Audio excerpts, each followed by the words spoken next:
सध्या ऑनलाईन खरेदी आणि ऑनलाईन गेममुळे अनेकांची फसगत होतीये। या पार्श्वभूमीवर ग्राहकांनी जागरूक राहून योग्य ती काळजी घेतली पाहिजे, असं आवाहन भारतीय ग्राहक पंचायतीचे प्रांत संघटक प्रसाद बुरांडे यांनी आज जागतिक ग्राहक दिनानिमित्त केले। तसंच ग्राहकांनी तालुका आणि जिल्हा ग्राहक पंचायतमधील निःशुल्क सेवेचा लाभ घेऊन मार्गदर्शन घेण्याचं आवाहनही बुरांडे यांनी केलं। मला असं सांगावंसं वाटतं की ग्राहकाचे हक्क आणि त्याची सुरक्षा या संबंधात आपण सगळ्यांनीच नेहमी जागरूक राहायला पाहिजे आहे।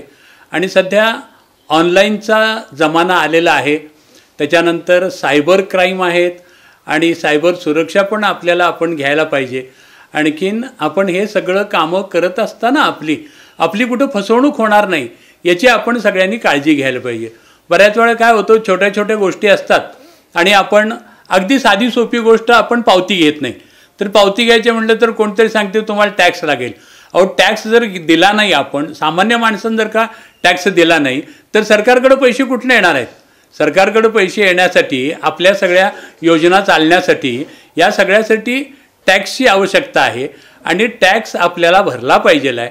आणि हे सगळं जरी असलं तरीसुद्धा ग्राहक म्हणून आपण कुठं फसता कामा नये आणि एवढ्यासाठी प्रत्येकानं आपापली काळजी घेतली पाहिजे। अखिल भारतीय ग्राहक पंचायतीची ग्राहक मार्गदर्शन सेवा केंद्र प्रत्येक जिल्ह्यात आहेत, प्रत्येक तालुक्यात आहेत।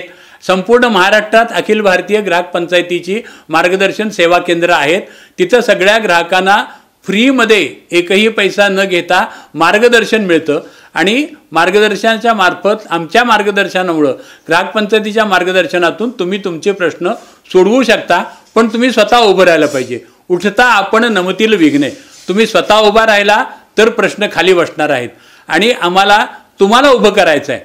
नाहीतर मग बऱ्याच वेळा काय होतं की हां ठीक आहे, हे घ्या साहेब, किती फी आहे सांगा, मी देतो, असं नाही। तुम्ही स्वतः अर्ज करायला पाहिजे, स्वतः हे केलं पाहिजे आणि यासाठी ग्राहक न्यायालयातसुद्धा सक्षम व्हायला पाहिजे आहेत। मध्यंतरी काही तांत्रिक कारणामुळं ग्राहक मार्गदर्शन सेवा केंद्र चालू होती, परंतु शासकीय, ज्याला आपण ग्राहक न्यायालय म्हणतो, ग्राहक आयोग म्हणतो, त्याचं कामकाज बरेच दिवस मध्यंतरी बंद होतं। त्यामुळं लोकांचे बरेच प्रश्न प्रलंबित आहेत, तर ते प्रश्न त्वरित सुटायला पाहिजेत। यासाठी सुद्धा ग्राहक पंचायतीचे प्रयत्न सतत सुरू आहेत।